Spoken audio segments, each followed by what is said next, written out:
ang Presidential Broadcast Service. Radyo Pilipinas. Radyo Publiko Ng bagong Pilipinas para sa bagong Pilipino.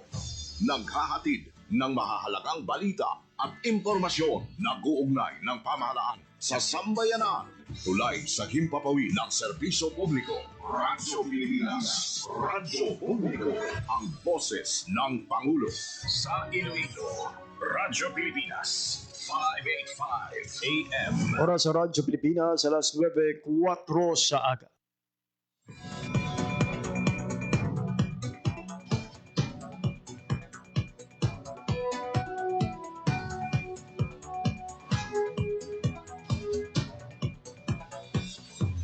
Sa Western Visayas, Panay Island, na tinamaan itong island-wide blackout. Ang pagsulod mo gid sa maasin watershed. Pinaka-purpose nila ini para sa operation nato. We have that in collaboration with the department. I am again standing up. Mapiktahan ang ila freedom of expression. Office of Civil Defense naman po. Balita, issue, kag iban pa. Diri sa Radyo Pilipinas. Radyo Publiko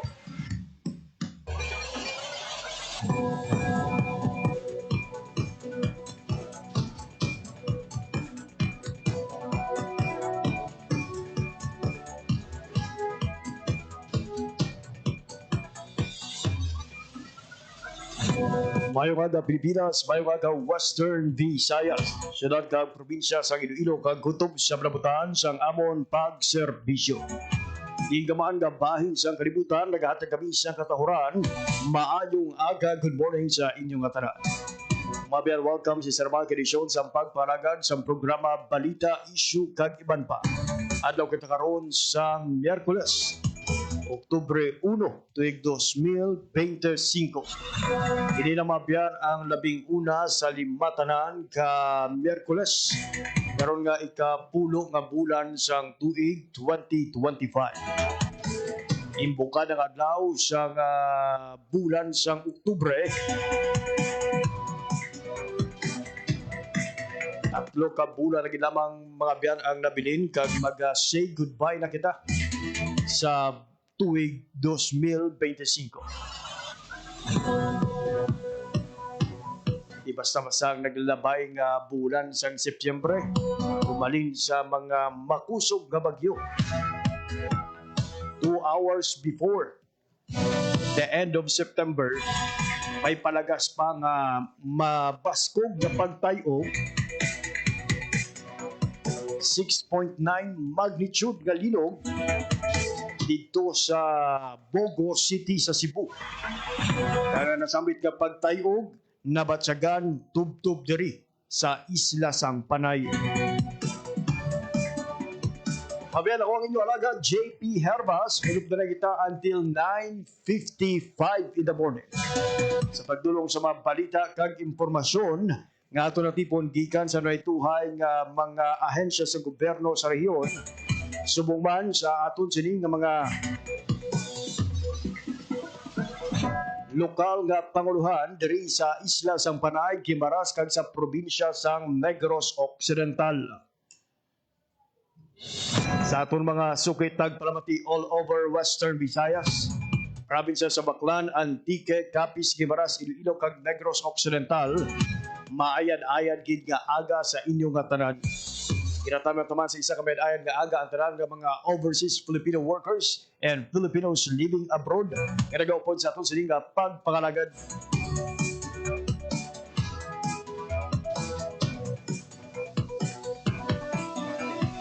Nagib sa aton sining nga pagpataton sa aton sining nga pagpangalagad mga biyan ang pinakamanga nangin epekto sa pagtayog ng 6.9 magnitude nga linog sa Bogo City sa aton sining area of responsibility. Magluwas sa Isla Sang Panay kag sa probinsya sang Guimaras mga biyan, sakop man sa aton sining nga pagpangalagad bilang isa ka istasyon ang Negros Occidental. Kag dito mga biyan, nagdagat sa intensity 6 ang nabatsyagan nga linog sa nasabit iyang probinsya. Pero naton siya di kita mamadugay sa atong koneksyon sa Provincial Disaster Risk Reduction and Management Office sa nasambit iyang probinsya.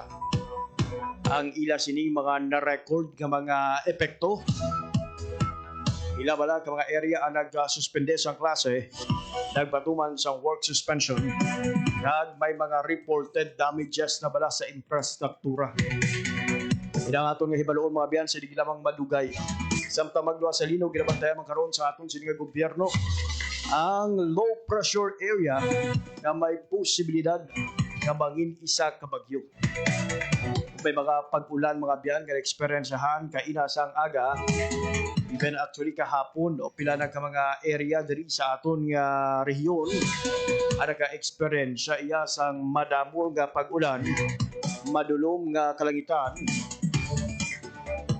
kag pagpangilat nga may pagpanagaog. So hibalo naton mga biyan ha, sa di lamang madugay sa Pag-asa Iloilo, ano kadako ang tsansa nga mangin isa ini ka bagyo ang ining ginabantayan karon nga low pressure area, kag ano ang mangin epekto sini diri sa aton sa Western Visayas. Isang Lunes ina-expect ko tani naton no ang generally fair weather sa bugos nga semana. Pero Martes pa lang may mga pag-ulan na.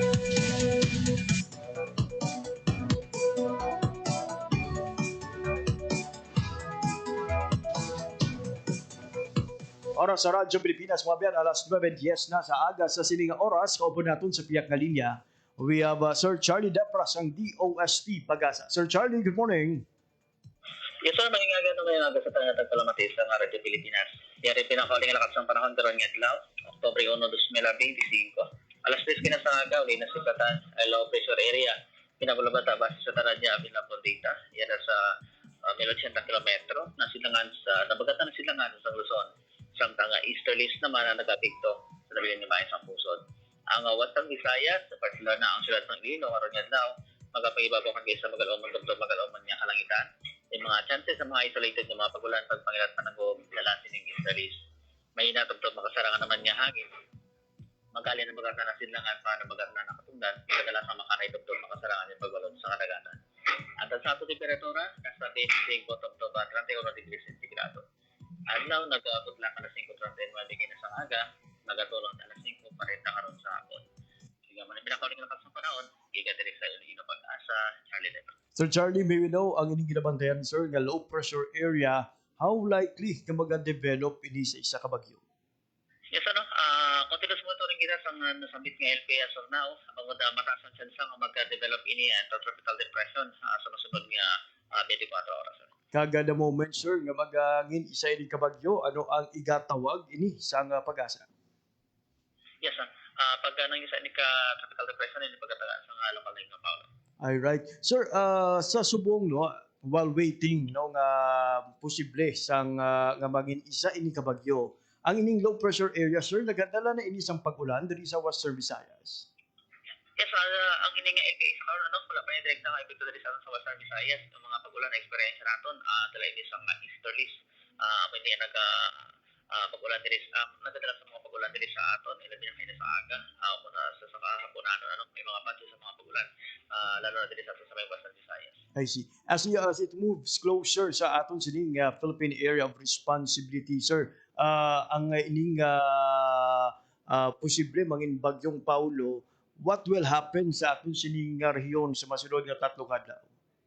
Yes, so now, within 2 to 3 days, expect around sa gihapon, may mga lapsa-lapsa ng mga pagulan pangod sa prevailing sa gihapon ng easterly. Ang inin nga bagyo, so now, ang iyang trajectory o ang iyang initial track niya, possible ini kung magka-develop pa yung tropical depression na kita natin sa may, possible ini mag-cross sa may northern Luzon area. Alright, sa Northern Luzon ni sir, no? Hindi ni saya Southern, kaya ligat ang sa bagyong Upong na Southern to yung ginbera. Rason ko nga madamol-damol ang pag-ulan diriya sa aton nga area. Ayos, sa dalam na banda sa Southern Luzon, that's why malapit diri sa aton sa may Western Visayas. Pero ini nga sa karon sa aton nga kita yung initial tracking niya nasa Luzon o na Northern Luzon. Sir Charlie, may we know, kamusta naman sir ang aton nga kadagatan? Safe pa karon magpadulong sa lawod ang aton sining nga mga gagagmay nga mga mangingisda? Yes, ang kapasya natin kanang aton sa no ang aton nga weather forecast naton as of now, may aton nga kadagatan is light to moderate, light to moderate ang aton nga hangin, aton nga kadagatan is light to moderate man as of now, sir. Alright, Sir Charlie, madamog yung salamat sa imo sining nga oras kag impormasyon.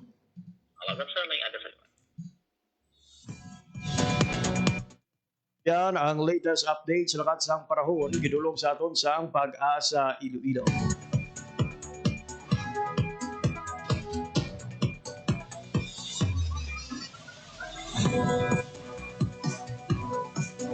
Sa bayaran karon mabiyas kinabatay nga low pressure area nga may mataas nga posibilidad nga mangin isa ka bagyo kag the moment nga mangin isa ini ka tropical depression ini ang may local name nga Bagyong Paulo.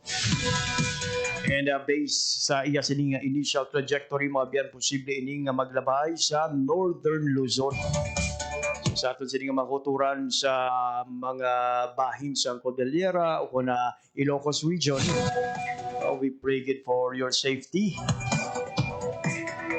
Iti masaming ginalabyan ini sang bagyo area sang Batanes.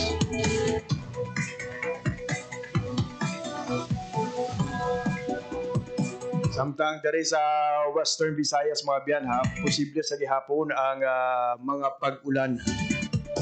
Do wala sang direktang epekto ang ining low pressure area, posible sini nga i-enhance ang easterlies nga nagadala karon sang pag-ulan diri sa aton nga rehiyon. So lauman ang posibilidad sa mga lapta-lapta nga pag-ulan umalin subong adlaw tubtob sa next 3 days.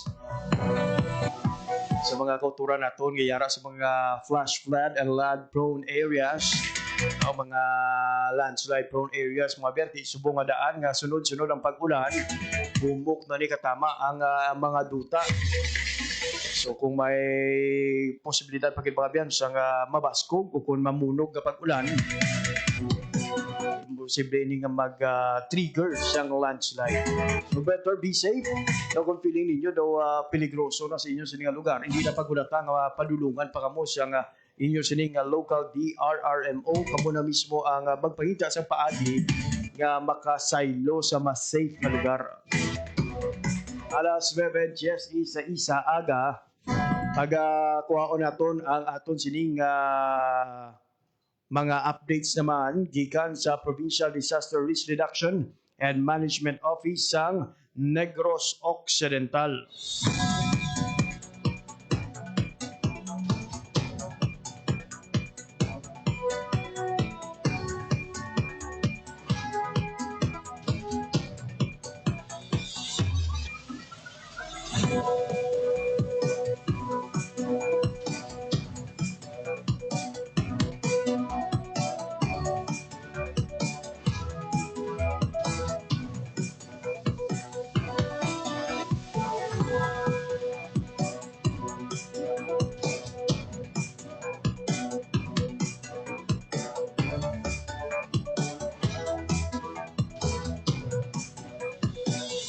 Oras mga biyan, alas 9:17 na sa aga. Sa sining oras mga biyan, magakuha kita sa latest mga update gikan sa aton sining suki sa Provincial Disaster Risk Reduction and Management Office sa Negros Occidental. Si Sir Bry Larry Senior ang Deputy Manager sa Negros Occidental PGRRMO. Sir Bry, good morning. Yes, Sir JP, good morning. Subong man sa imuta tanan tagpalamati sa Radyo Pilipinas. Sir Brad, kamusta kamo sa sining nagluntad nga pagtayog sa probinsya sa Cebu? Kamusta ang epekto sini sa inyo sining probinsya? Yes, Sir JP. So, pagluntad yun sa nasambit manaton nga linog is may arakit kita mga LGUs na naka-experience sa pinakataas naton nga na-record, Sir JP, is intensity 6 sa Morsha. I see, grabe ang intensity 6. May we know, aside sa Morsha, Sir Bryle, kamusta naman ang iban pa nga mga intensity sa iban nga mga banwag ang syudad dira sa Negros Occidental? Yes, Sir JP, no? So, based pa ni sa kagabi manamon ng report, sa sinihaga, way patay, ina-finalize pa namon ang data. But kagabi na report, may na-record na kita nga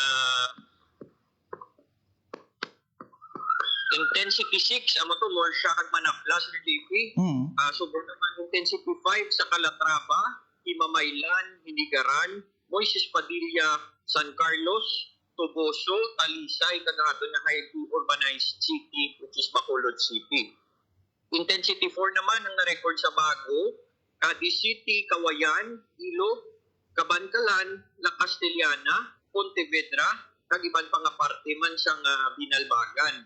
As well naman ang aside sa intensity 4 sa Binalbagan, naka-record man ang iban pa gid nga areas sa Binalbagan sa intensity 3. And Sir JP, last intensity 1 ang aton man nga na-record sa Hinubaan kag Sipalay City, Sir JP. So ang amo ni nga report is as of 11 PM pa kagabi. And dugay-dugay, Sir JP, ma-release kami liwat sa amon nga official Facebook page sang updated nga record intensity, Sir JP. Sir Brad, talupang doon, wala sang area gilman nga naka-experience siya sang intensity number 2. Intensity 3, 1, 4, 5, and 6 gila. Yes, correct, Sir JP. Wala ta sang na-record nga intensity 2. Ayun. Sir Brel, with this impact, kaya hindi basta-basta, intensity number 6, I can't imagine sa Kabaskog da sang linog sa inyong probinsya. Kaya dali sa amon sa Iloilo, grabe man ang nangin epekto. So I'm expecting or I'm assuming mas nagidira sa inyo sa Negros Occidental kaya mas malapit kamo iya sa isla sang Cebu. May mga reported damages or infrastructure effect ang ining linog, Sir Brian? Yes, in relation, Sir JP, damage to infrastructures, as of this time, wala pagid kami may nabaton nga report nga may ara gid siyang major damage or notable impacts gid, Sir JP. Pero subong, may ara kita nga mga recorded man nga suspension of class and work para maga-antime ang ato nga mga concerned agencies and offices nga mag-conduct sang damage assessment sang ilang nga mga structural mga buildings nila, Sir JP. Ayun. Sir Brian, speaking of suspension, may listahan gina, sir, kung ano na nga mga area sa Negros Occidental ang nagpatuman sang class suspension kag may mga area bala nga nagdeklara man sang work suspension. Yes, Sir JP. So as of 9 o'clock AM ang amon nga na-record is Municipality of Ibi Magalona, Murcia, Toboso, Moises Padilla, San Enrique, Hinigaran, Manapla, Binalbagan, Calatrava, La Castellana, Ulupandan, Subuman ang Isabela, Pontevedra, Hinubaan, kag Valladolid, kag Subong Bagino, ang aton man nga mga syudad, Escalante, Sagay, Himamaylan, Bago City, Cabancalan, Silay, kag ang aton nga highly urbanized city nga Bacolod City. And of course, ang aton man, Sir JP, nga na-record suspension of work is ang diri sa provincial government of Negros Occidental nag-declare man kagina suspension of work. Subong sa Municipality of Ibi Magalona, Himamaylan, Binalbagan, Isabela, Pontevedra, La Castellana, kag ang syudad man sa Himamaylan kag Bacolod. So dugang kumandali, Sir JP, as of this time, bagong update may nabaton kami si Victoria City nag-suspend naman sa ilang mga klase. Ayun. Sir Bel, sa mga kultura natin diri sa Iloilo nga napamangkot, ano ang epekto sini sa kanlaon? May ara bala, sir, kamo may na-monitor nga significant changes sa activity sang Bulkan Kanlaon following this 6.9 magnitude nga linog sa Cebu? Sa mo na nga with regards to that, Sir JP, so ang aton nga kanlaon is wala daw based niya sa kanlaon naton nga volcano bulletin nga nagwa kagina 5 AM is alert level 2 gyapon si kanlaonin ang iya nga na-recorded nga seismicity, sulfur dioxide and plume is wala hindi kita kambal gid nga may impact siya nga naapektuhan siya kay daw same ang trend yes for the past weeks, Sir JP. I see. Sir Brel, sa ato naman nga mga kauturan nga perhaps kabalaga pa sa ila sining safety, may mga panugyan bala ang provincial government of Negros Occidental? Yes, Sir JP. No? So, amo na, on behalf man sa amon nga PDRMC Chairperson, no, Honorable Eugenio C. Lacson, kag sa amon man PDRM Officer, Miss Irene Bel Plotenia, ginapanugyan naton sa aton nga mga kauturan, kag sa aton man nga ni Grense, nga i-practice gid naton kag i-apply ang ginatudlok man ni Box, kag gina-emphasize man ni Office of Civil Defense, which is ang duck, cover, and hold para sa aton nga safety in times nga magluntad ang amo sini nga linog, Sir JP. Kaya i-emphasize ko lang, Sir JP, in case of emergency for police assistance, emergency medical services, kag iban pagit, dial 911.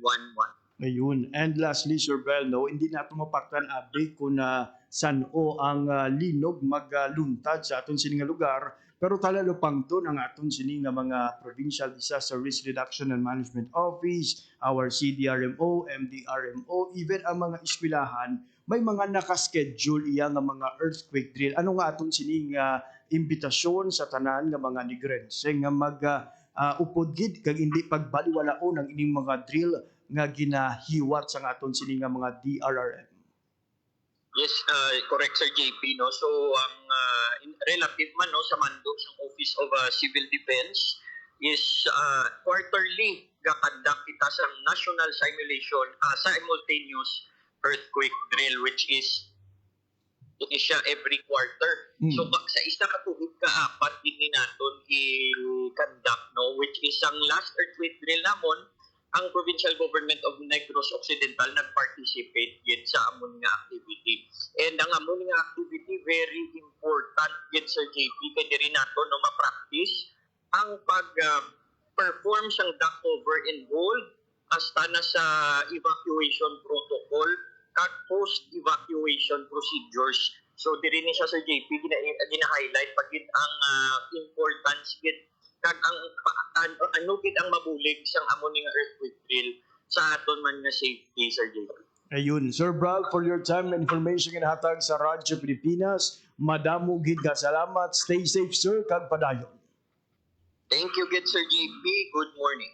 There you have it, mabiyar ang aton nga koneksyon sa PDRMO sa Negros Occidental, si Sir Brian Larry Senior, ang Deputy Manager sa Negros Occidental Operations Center sa Negros Occidental PDRRMO. Oras sa Radyo Pilipinas, alas 9:26 na sa aga. Radyo Pilipinas. Radyo Publiko.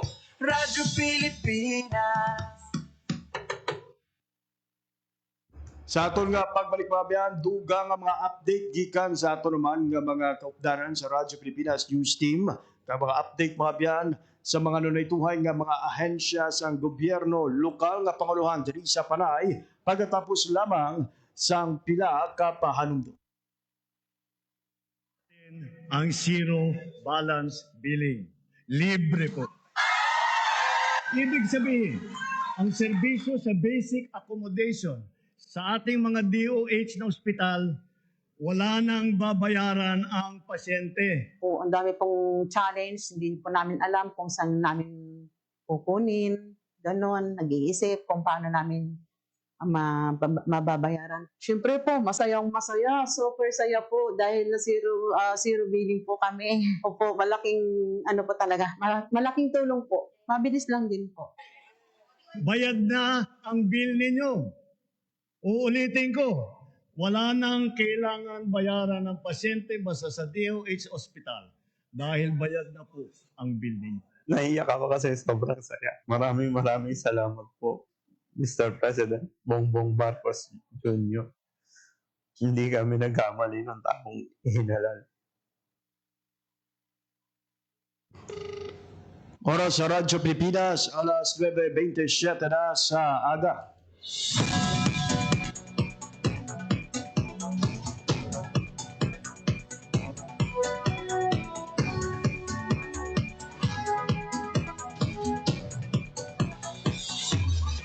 Oras mabiyan, alas 9:28 na sa aga. Sa siling oras magakuha kita sa update gikan naman sa Iloilo City Government. Kamusta na ang Iloilo City Hall? Matapos ang naging inspeksyon sa Office of Building Official. Para to ng detalye sa report. Live gikan sa Iloilo City Hall si General Baclay. Jen, good morning. Good morning, Jeep. Kinalauman sa buong alas 10 sa aga mag-resume ang opisina diri sa may Iloilo City Hall.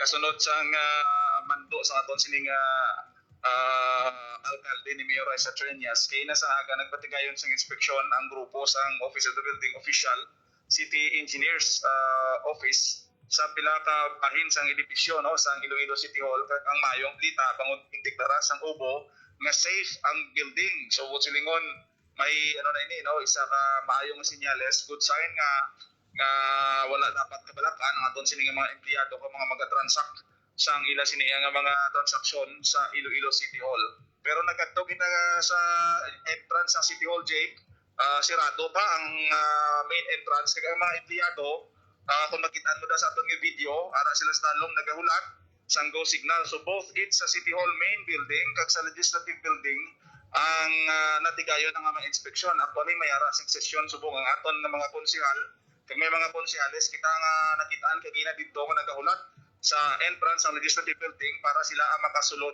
Jake. So far sa bahin sang sang aton sining City Hall inspection team ang team na may clearance na gawa nga mag-resume ang trabaho alas 10. Unlike diri sa may Kapitolyo, after naton sa City Hall, nagkadto kita diri sa may Provincial Capitol, may activity diri sa City Hall pero wala opisina sa bumo. Ang Iloilo Provincial Capitol, Jake, wala sang opisina no diri sa may bahin sang Provincial Capitol pero sunod sa assessment sa aton sining PDRRM nga may mga nadiskubrihan ko no nga mga litik-litik diri sa may area sa provincial capital Jake. Kasi Jen, while we understand no, may clearance from the office of the building official ang ining aton sining Iloilo City Hall, may mga litik man dyan o kung may mga cracks nga na record sa nasabi nga building?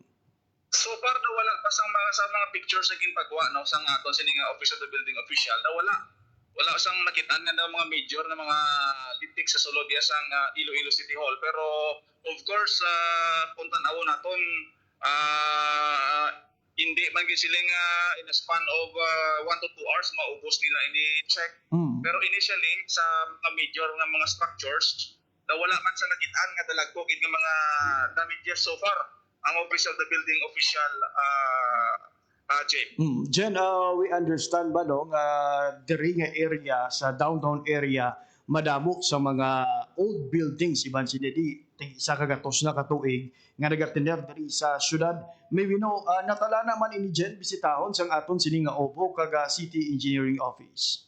May aran ring team subong jeep nga nagalibot as of now, as of this time gid no sa mga major una-una mga government facilities sa city government. Halimbawa mga eye care buildings, district centers naton o kon mga health centers kag laki pa diri no ang mando ni Mayor Raisa Treñas sa tanan nga mga private naman establishments may checklist criteria nga ginpapanaog ang aton city government nga dapat i-check nila ang structural integrity sang ila sini nga mga pasilidad sa bahin sa mga private establishments. Kung may mga engineer sila, pinapahimuan na report. Halimbawa, may cracks ka nga makita, i-note down mo na. Kung may harasang misalignment sa mga major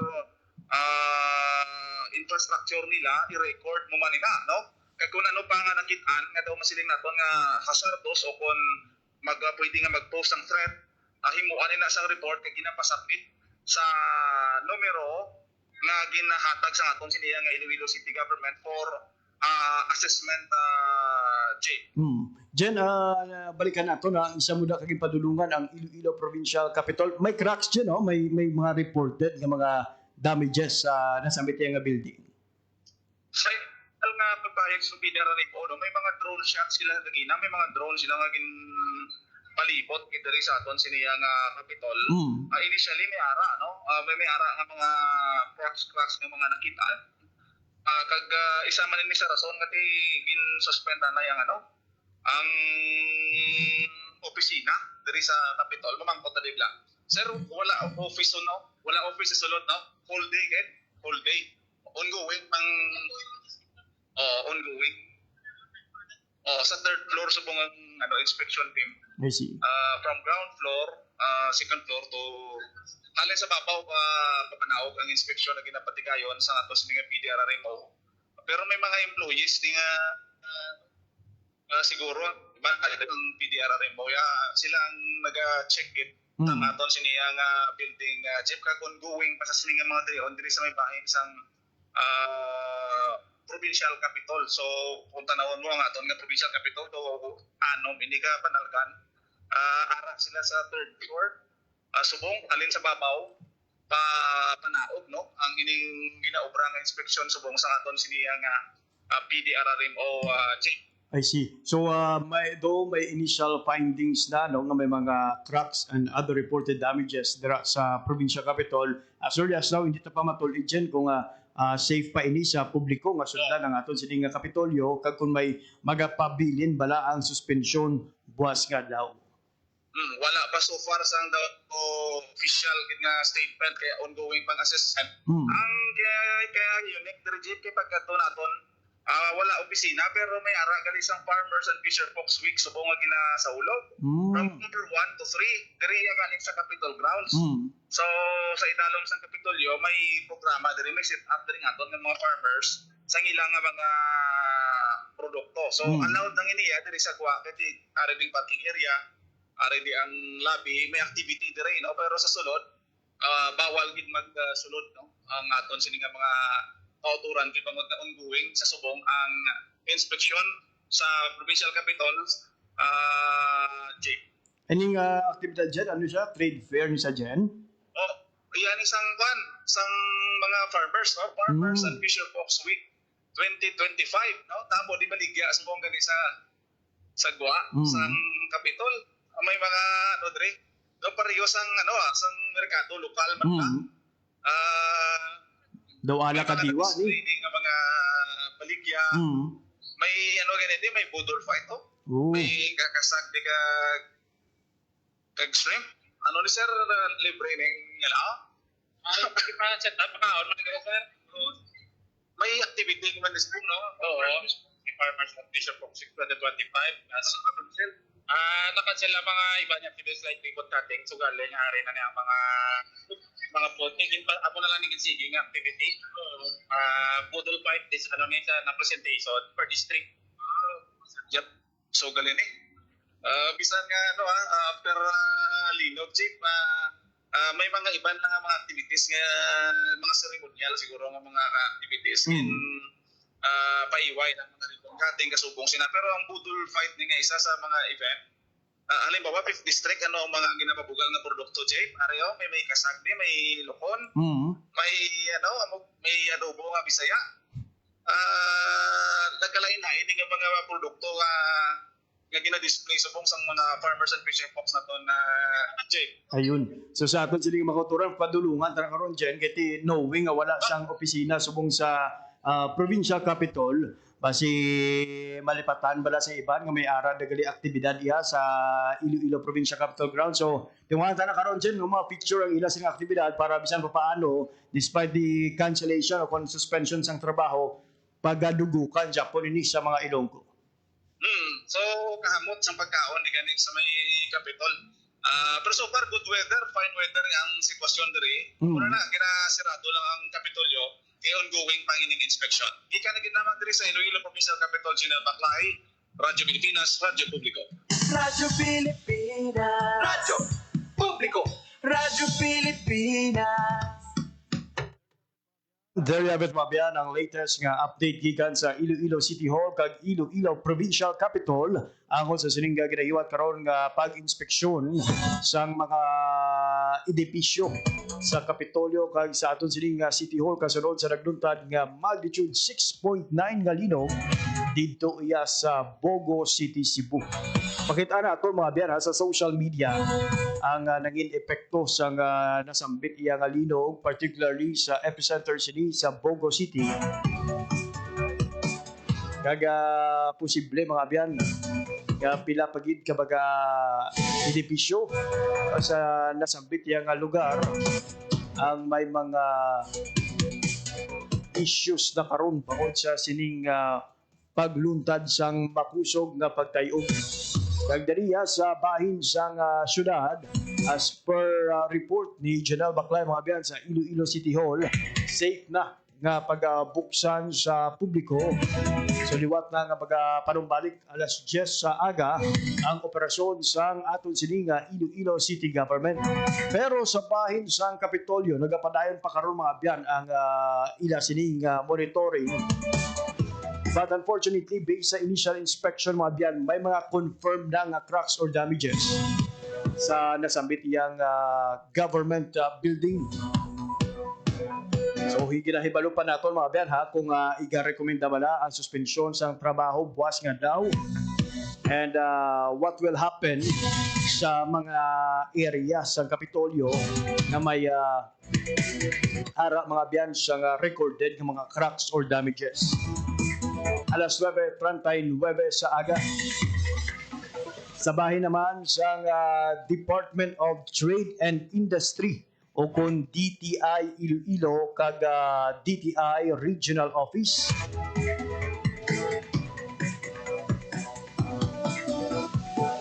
May ara mga biyan sa work suspension subong iyang Miyerkules. Iyagod hatagan ligwa ang ila sini nga pag inspeksyon considering at yung building kung sa diin na ako na ang ilang opisina saman sa mga makabig na to, no? Madugay na nga mga building dari sa syudad sang Iloilo. But kung i-compare naton ini sa ibang nga mga building dari sa downtown area, medyo malubo ini ang building sang DTI. But for the safety of everyone, sometimes hindi pa clear kung na safe bala ang pagpadulong sa nasabit nga area. In pa maayos ang tagtumarahan sang DTI Regional at Iloilo Provincial Office nga magpatuman mga biyan sang work suspension. And for those nga nagaplano mga biyan nga mag-transact sang pila ka mga serbisyo nga ginatanyag sang DTI, magpabili nga bukas ang linya sang DTI mga biyan sa publiko. Isa ka work from home arrangement is being adopted sa karon sa mga personnel sang DTI Iloilo and DTI Regional Office.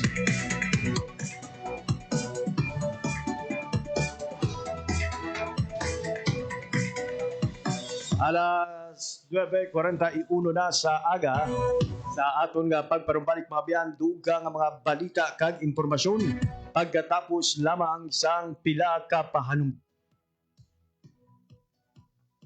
Time to celebrate kulturang Pinoy, tradisyon, musika, sine, literatura at iba pa. Anything and everything fun and Filipino. Ito ang Pinoy Kultura. Famously known as the lead female character in the epic 19th century narrative of Jose Rizal's Noli Me Tangere, ang Maria Clara ay isang traditional dress na ginagamit ng mga Filipina. Touch Me Not may not just be the title translation of Jose Rizal's book. Pwede rin yan ang sinasabi niya sa kanyang pananamit, since the dress covers almost all of her person. It surely does. Ang Maria Clara ay may 4 na bahagi. The saya, which is a long dress, the tapis, which is a knee-long skirt, the camisa, which is a colorless camise, and the panuelo, which is a stiff scarf. Paano kaya niya pinatigas yung scarves na di siya nabaluktot sa hangin? Sa pagplansya yan, gumagamit ata sila ng starch para nakatindig yung scarf all day long. And although the design of the Maria Clara has transformed through the years, in the 20th century, ang Maria Clara ay nag-evolve na to a terno. Terno, now that's what we mostly hear these days. That's the dress most, if not all, Miss Universe Philippines title holders wear during the nightgown segment in the global pageant. Good evening, my name is Loyalty, Nagpo Manila. Philippines! Those butterfly sleeves are really a fashion statement the whole fashion world can't help mention and admire. Exactly. Pinapasikat nila yung humble pinya cloth natin, which is what most ternos are made of. And with the ever-changing times, mixed with silk and ibang materials na rin, giving the terno a modern twist na sumasama sa changing standards in fashion today. Although the Maria Clara style has changed through the years, yung imahe of the classic Maria Clara can still be seen in every terno produced. Ang trahedya naman, if you've read Noli Me Tangere, which I assume we all have had in high school, unless you were so zoned out, Maria Clara and Crisostomo Ibarra don't end up together, but that's for another Kultura. It sure is. Now that's a quick look at Kultura because our culture is cool. Yan ang Pinoy Kultura because our culture is cool. Oras sa Radyo Pilipinas, alas 9:43 na sa aga. Sa gabor kapabat ka mo sa pagpalagad sa programa Balita, Issue, Kagiban pa. Radyo Pilipinas. Radyo Publiko. Radyo Pilipinas. Mabiyan matapos ang naging epekto sa severe tropical storm nga Bagyong Opong sa probinsya sang Masbate. Ang aton presidente, si President Ferdinand R. Marcos Jr. nagbiyahe padulong sa Masbate City para pangunahan ang pagparagtag sa nanaytuhay nga bulig sa mapektado nga pamilya, local government units kay panpang mga benepisyaryo sa iya sining pagbisita sa Nursery Elementary School sa Masbate City subong iyang Miyerkules, Oktubre 1. Nakip dari ang mga bulig sang DSWD. Sa dalom sa ila sining assistance to individuals in crisis situation, valor 10,000 pesos kada pamilya para sa 600 ka pamilya sa Masbate City.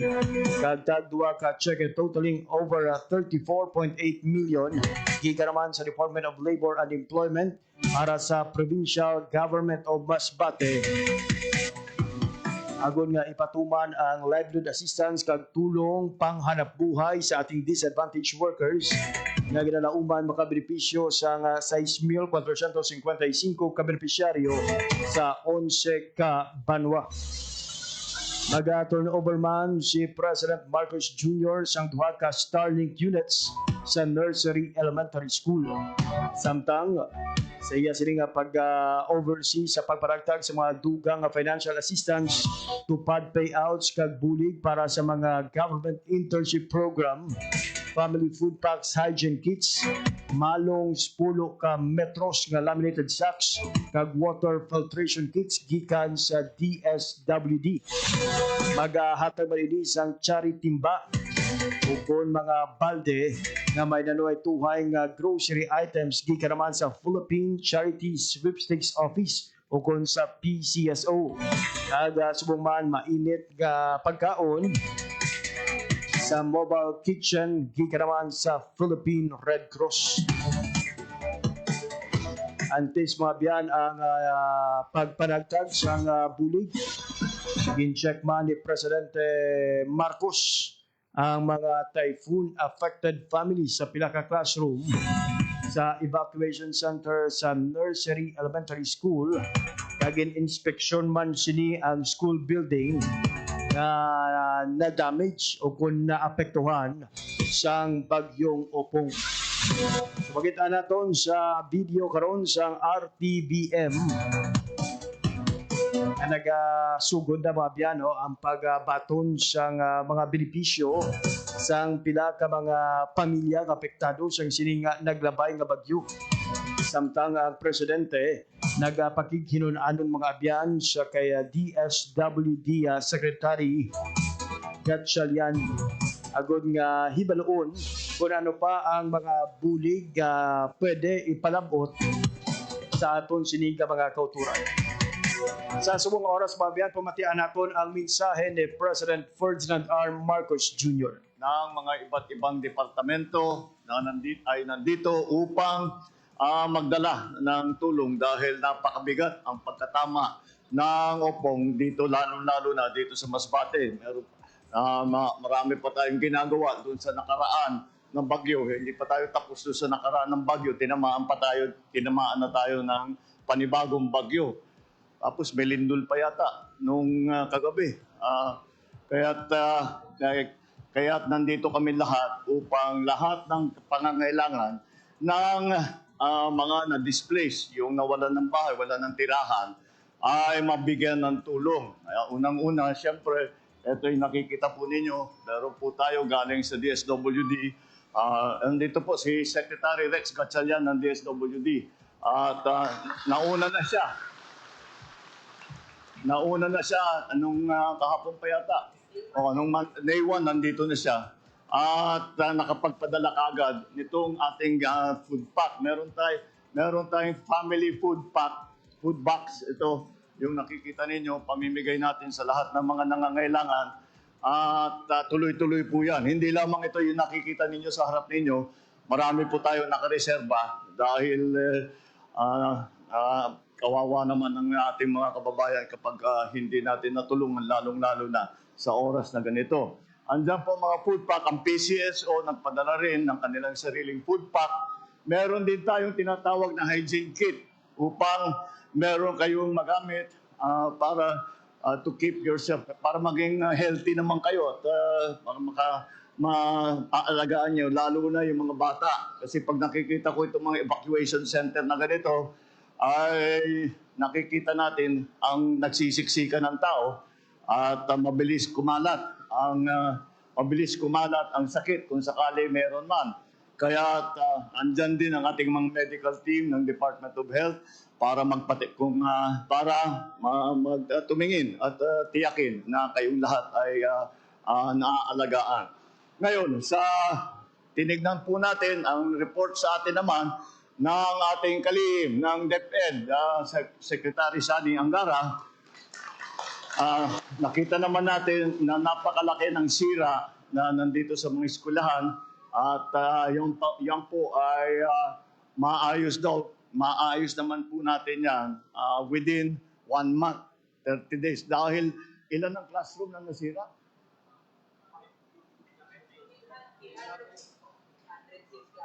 O 806 na classroom ang nasira. Kaya baka matatagalan ng konti, 1 buwan bago makabalik.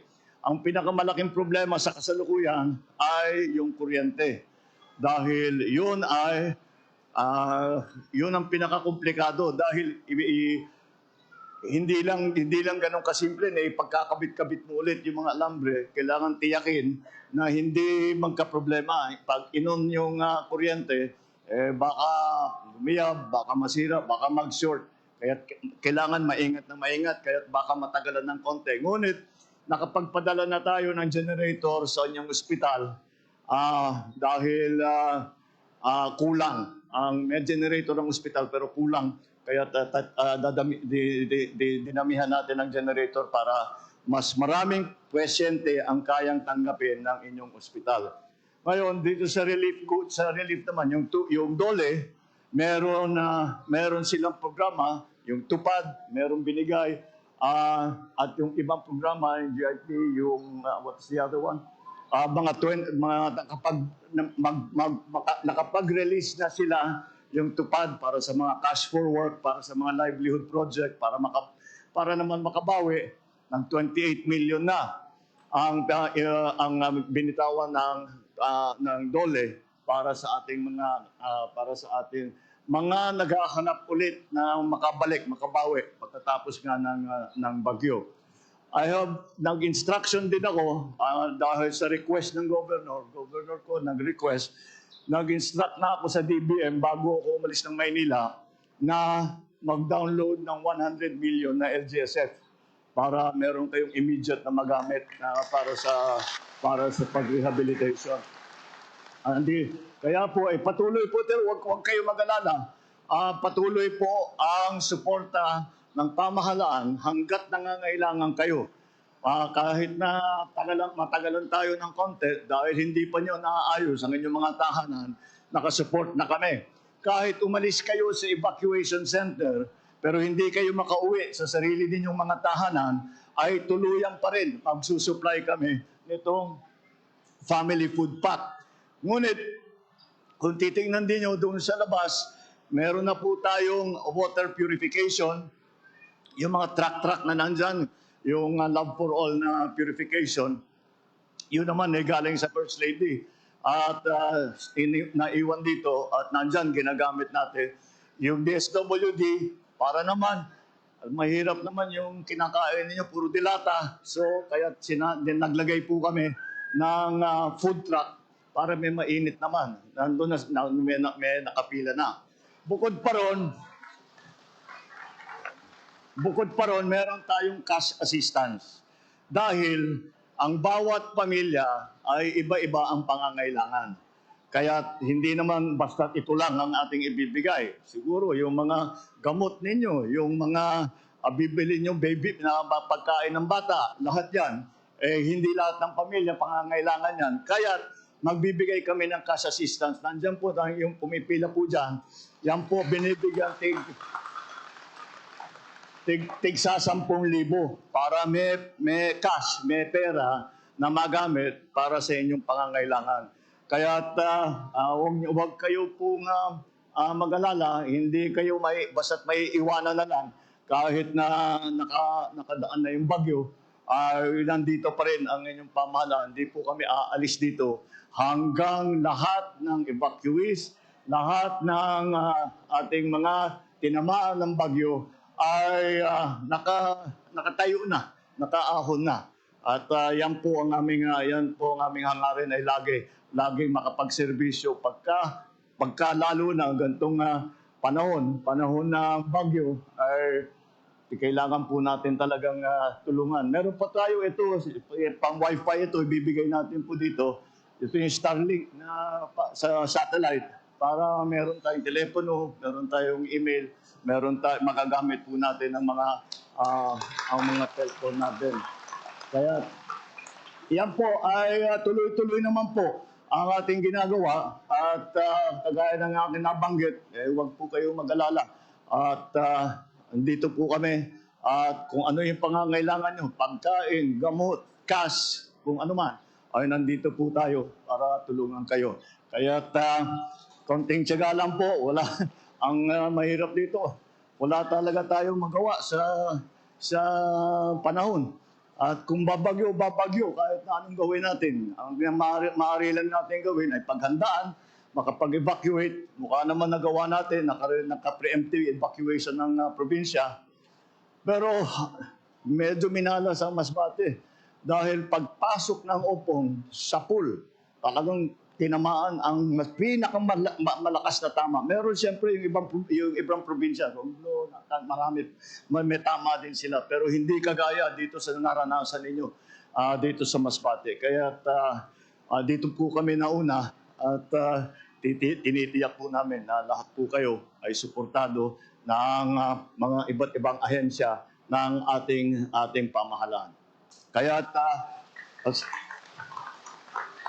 wag po kayong magdadalawang isip kung meron kayong pangangailangan, sabihin po ninyo sa sino man na ahensya, sa DSWD, siyempre sa provincial government, sa municipal government, lahat po ay pwede sa city government, lahat po ay wag po kayong magdadalawang isip. Pag may pangangailangan nyo, kung maibigay namin, gagawin namin, ibibigay po namin sa inyo. Kaya konting tiyaga na lang, konting dasal, ay makakabalik din po tayo at nandito po kami sa likod ninyo. Maraming salamat po at good luck po sa inyo lahat. Maraming salamat, mahal na Pangulo. There you have it, Mabian, ang nangin mensahe ni President Ferdinand R. Marcos Jr. sa iya sining nangin pagbisita sa Masbate City kasunod sa nangin epekto sa bagyong Opong sa probinsya sa Masbate nga nagdala mga biyansang tuman kadako nga halit hindi lamang sa agrikultura kundi pati man sa panglawian kag kabuhi sang mga taga Masbate. Samtang bago ilang ginanunsyo sang Provincial Disaster Risk Reduction and Management Office ang Cebu nga nagsaka na sa 61 ang numero sa mga napatay sa nasambit nga probinsya kasunod sang 6.9 magnitude galinog na nagluntad Martes ang gabi. Samtang sa sining hitabo mga biyan, nagbando na si President Marcos sang pagpadala sa nagaigo nga bulig para sa mga kinahanglanon sang mga apektado sang sining pagtayog sang mabaskog nga lino. Oras sa Radyo Pilipinas, alas 9:57 sa aga. Mabiyan dugang nga mga balita kag mga impormasyon angot sa epekto sang linog kag sumuman mga pagpanganda sa aton sining mga lukang panguluhan angot sa ginabantayan man nga low pressure area. bantayan sa mga public affairs program sang Radyo Pilipinas Iloilo. Kag sumuman sa aton nga official Facebook page, ang Radyo Pilipinas Iloilo sa Facebook. Sa ngalan na lamang sa akon mga katuwang teknikal, Mr. Vermora Ventura sa studio, na Mr. John Magallanes sa transmitter. Ako naman ang inyong inalaga, JP Herbas. Madamo nga salamat sa inyong pagpamati. Stay safe. Mayong aga, Pilipinas. Balita, issue, kag iban pa. Diri sa Radyo Pilipinas. Radyo Publiko. Radyo Pilipinas.